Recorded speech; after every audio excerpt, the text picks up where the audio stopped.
It has been and still is a hard time for many. But tonight, we turn the page. What's fascinating about that turn the page rhetoric is this is year 7 of the Obama presidency. He's been doing this for a long time, and yet this is the first time he feels able to come in front of the American people and say, we are actually turning the page. That is a lot of confidence, a confidence he hasn't had until now, that the crises that were overrunning the country when he came into office, they are on some level over, that the drawdown in the Middle East is actually a drawdown that will continue, that we are not going to get sucked back into that in a big way, but much more importantly, that the drop in the unemployment rate, the recovery of the economy is strong enough now and widespread enough now that Obama can safely talk about us as being past the crisis moment. He can begin giving speeches, begin proposing policies that are premised on this being not a period of emergency in America, but a period of normalcy in America. Our economy is growing and creating jobs at the fastest pace since 1999. Our unemployment rate is now lower than it was before the financial crisis. That right there is why you see all this confidence from President Obama at the State of the Union. The fact that unemployment is underneath 6%, the fact that we're seeing the longest run of sustained private sector job growth, that is big. It allows him to come out and make this argument that we are actually past the crisis. But more than that, it allows him to offer a different kind of policy proposal than he has before. Raising the minimum wage, taxing the rich to give tax cuts to the middle class.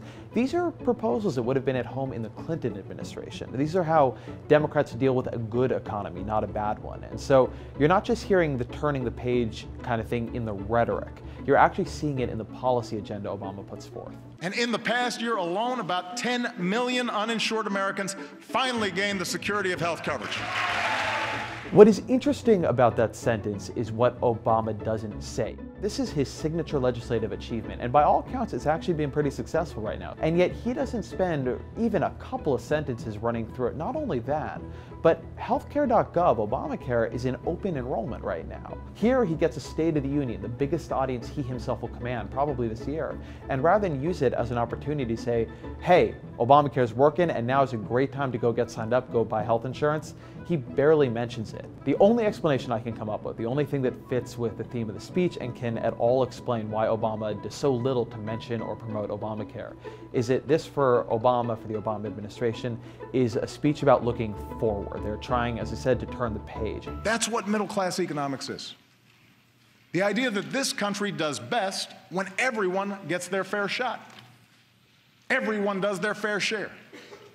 Everyone plays by the same set of rules. It is important to note those words, middle-class economics. So one, you see Obama and the Democratic Party in general here turning towards 2016. The middle class is what swings and decides elections.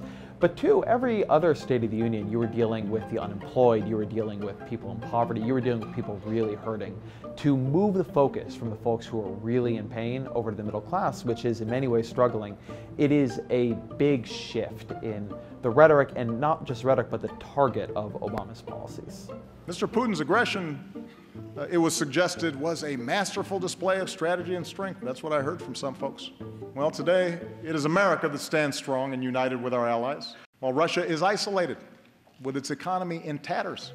This is a little victory lap here for Obama on foreign policy. For much of the year, all kinds of foreign policy commentators, observers, pundits were talking about how Obama was getting outplayed by Putin, how Putin was this sort of grand chess master and Obama was just playing checkers. And now you have Russia under incredible stress. The currency is under incredible pressure. The economy is doing terribly. A lot of what Putin did seems to have isolated them internationally. This year is Obama kind of taking a victory lap, throwing it in the face of his critics and arguing that, in fact, they were playing chess while Putin was playing checkers. The American people expect us only to go to war as a last resort. And I intend to stay true to that wisdom.